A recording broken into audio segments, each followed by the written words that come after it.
Welcome to the Cosmix Innerspace Podcast. I'm Cami K, Innerspace Surfer and Cosmic Creatrix at CamiK.com. Are you ready to launch a business, expand your cosmic consciousness, amp your intuition, or simply celebrate the everyday messiness of being human? Then the Cosmix Innerspace Podcast is for you. Inside each episode, we'll demystify the mystical and provide practical magic for everyday alchemy. We honor an intuitive and spirited lifestyle that elevates and explores life's multidimensional mysteries. Eavesdrop in on conversations with artists and authors, kick-ass creatives, entrepreneurs, and everyday innerspace surfers just like you who are diving deep and glowing up in a whole new world. Stay tuned for innerspace best practices and sustainable business tools to help you navigate the new now. Let these stories inspire you to cultivate your curiosity, elevate your mindset, and explore your own Cosmix Innerspace. Let's dive into the show. Synchronicity happens when you align with the flow of the universe rather than insisting the universe flow your way. Welcome to episode 3 of the Cosmix Innerspace Podcast, where we're continuing our ongoing series, Demystify the Mystical, with more Intuition 101. This time, focusing on signs, symbols, and synchronicities. In episode 1, I shared some of my first memories of using my intuitive gift of clairvoyance and introduced you to 5 of the Clairs. Today, I'm going to share more about another form of intuitive guidance that shows up as signs, symbols, or synchronicities, often overlapping and bundled together. Ever had a series of signs or symbols keep showing up in your reality? You know. You keep seeing a dragonfly appear when you think of your grandmother who's on the other side. Or maybe you see a bumper sticker that says, "All who wander are not lost," when you're feeling out of sorts and unsure which path or direction to take in your life. Perhaps you've been thinking a lot about your next career move, and out of the blue, an old friend calls you with a new job opportunity at a company you'd never even thought of. But it turns out to be just the right fit for you. It happens. It happened to me. I'll share more later. There is symbolic meaning and hidden messages baked into our everyday lives. And as we become more aware, in tune, and open to receiving messages from the universe and guidance from our higher selves, guides, angels, and ancestors, we can learn to use this data, or downloads, as information to help us navigate our journey with more elegance and ease. Spirit truly speaks to us through these signs, symbols, and synchronicities. Artists, writers, poets, musicians, and mystics all know this and often speak of these seemingly mystical connections or patterns. In episode 1, I mentioned author Amy Tan's experience with this very phenomenon. Yet for many reasons, we aren't taught how to tune into this universal symbolic language, nor were we given a secret decoder ring at birth with which to interpret them. Well, today's your lucky day because I'm here to demystify the mystical and break down these concepts so that you can tap into the power of this universal communication style and begin to utilize this divine guidance along with your own intuition to harness more success, peace, and joy. Confucius says, "Signs and symbols rule the world, not words nor laws."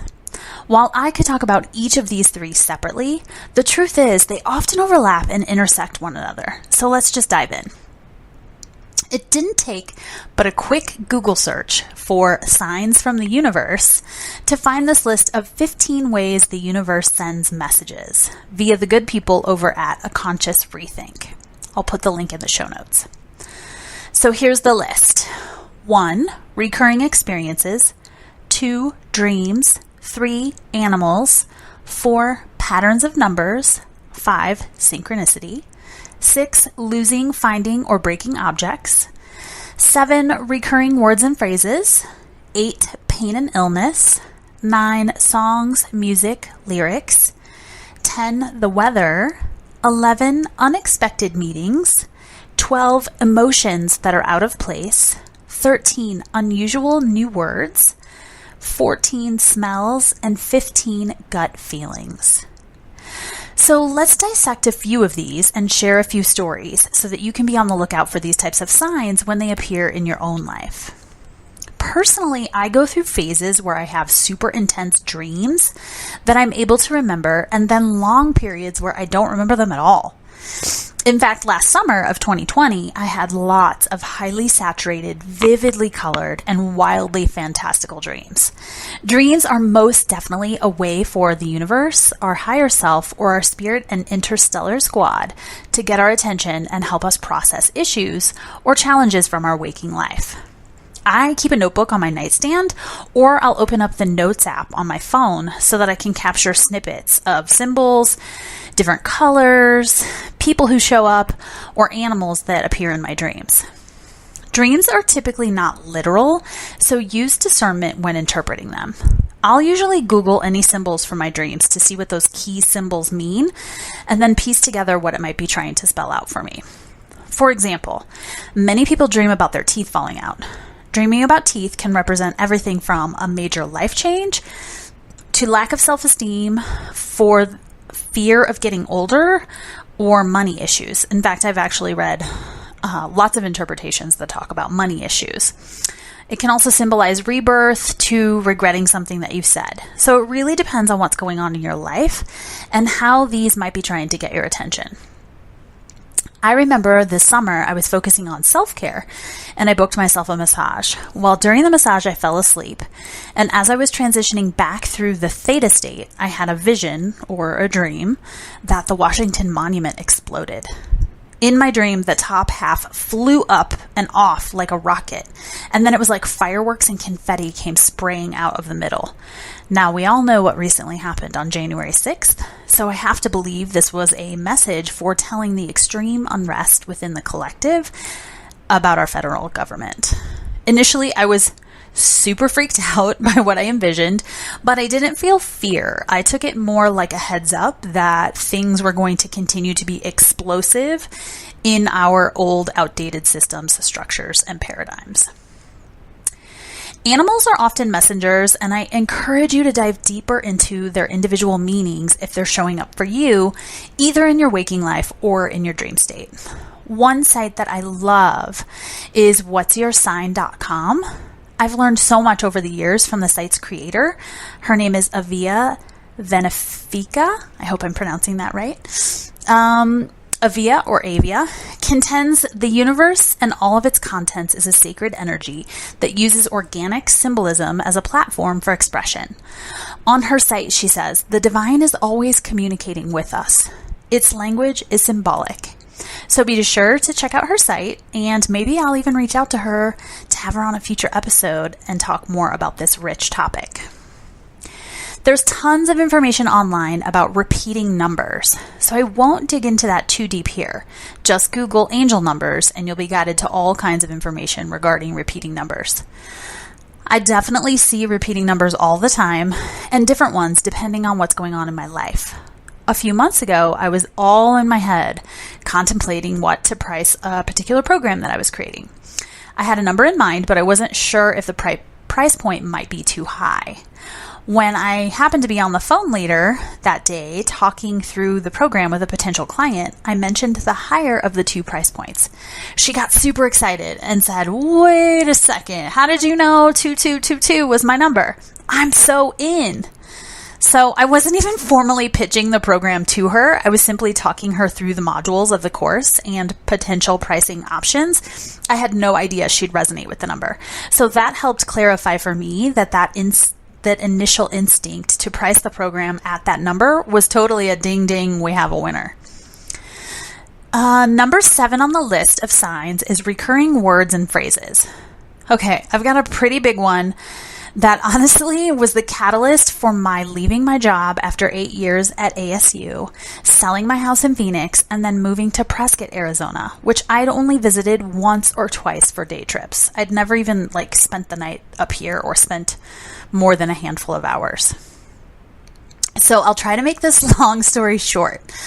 Beginning in February of 2016, I had a massive flare-up with tummy issues. Now, I've had tummy issues my whole life. Doctors have told me as early as high school that I had IBS and acid reflux, and I'd been on and off several meds over the years. Symptoms would come and go, but in February of 2016, it was literally like a faucet turned on, and I was going to the bathroom 24/7. And it wasn't pretty. I won't get into the details. This continued all through 2017, where I visited numerous doctors and specialists, and no one could diagnose my issue. I'll definitely record a separate episode related to my medical mystery story, but eventually in the spring of 2018, I was diagnosed with Crohn's, almost a full 2 years after the intense symptoms began. By that time, I'd lost 30 pounds in 3 months, from January to March of 2018, because my body hadn't been absorbing any vitamins, minerals, or nutrients for the past year, and my systems were actually starting to malfunction and shut down. While I loved working at ASU, I loved my job, and I loved the people that I worked with, I had to finally admit that the stress was too much for what I was going through. And then I started to see the word slow flashing like a neon sign in my mind's eye. It would happen at the most random moments, but often while I was at work or navigating through random errands around town, like running for groceries or grabbing essentials. It was like this bright neon sign flashing the word slow would just appear, and it would flash slowly. Finally, I asked my higher self, okay, what does this mean? And I got the message that I needed to leave my job. So then I asked, well, then what? And I got the hit that I needed to leave Phoenix. Now, this was a city that I adored. I had amazing friends. I had a great community. I had a house that I'd recently renovated and a new boyfriend. Honestly, this story also touches on numbers 8, pain and illness, 10, the weather, 11, unexpected meetings, 14, smells, and 15, gut feelings. Literally, my gut was inflamed. Eventually, and also leading to synchronicity. So after I began to see the word slow and ask my higher self those questions, I began to tug on the strings of curiosity. I stayed open to possibilities and not attached to outcomes, and simply became super curious. What happened next was an incredible journey and evidence of the quote that I opened this episode with. Synchronicity happens when you align with the flow of the universe rather than insisting the universe flow your way. In May of 2018, I asked where should I look into going? I knew I wanted to stay in Arizona as I had family in Phoenix, and it was important to me to be close to them. So I started running through the other cities in my mind. I quickly eliminated Flagstaff and Sedona. Both are beautiful and wonderful places in their own ways, but energetically not aligned for me. I also knew I wanted to see trees outside every window and have lots of opportunities to spend more time in nature. Remember, I was seeing the word slow and getting more information every day on what that meant for my healing. Then I had a flitter of a thought about a smaller northern Arizona town called Prescott. I'd only been to Prescott once or twice, like I said, for quick day trips, and I hadn't even spent the night here. But I remember it always had a really grounded, chill, calming energy, and it was filled with pine trees. Then I had a flash that a friend of mine in LA had introduced me to one of her besties who I'd met once a couple of years ago, and she lived in Prescott. So I had the thought just to reach out to her to gather some information. I knew she was in her 40s like me, and I was curious about living in a town that was known for a lot of retirees and small town politics. I thought I'll just reach out to her on Facebook. I think she travels down to Phoenix occasionally for business, so we'll just see if we can connect. And I shit you not, she responded back immediately that she would love to connect and that she'd be in Phoenix tomorrow. The next day after I reached out to her. And it literally snowballed from there. It was like something just clicked and the doors of opportunity flew open. Literally within 2 months, I'd prepped my home, put it on the market, manifested a new job, and I only went on 2 interviews. One interview that was a total bomb and I knew it wasn't the job for me. And the second interview was the interview at the community college that I now currently work for. I found an apartment and moved up to Phoenix. The beauty of meeting my friend, Jamie, was that she then offered me her guest room to crash in while I was traveling back and forth for said interviews and for moving. She also introduced me to a real estate agent who I ended up buying my home from, and she became instant family for me in a new place. So the part of that story about the timing of my friend Jamie coming down to Phoenix the next day after I'd reached out to her, was the perfect example of synchronicity.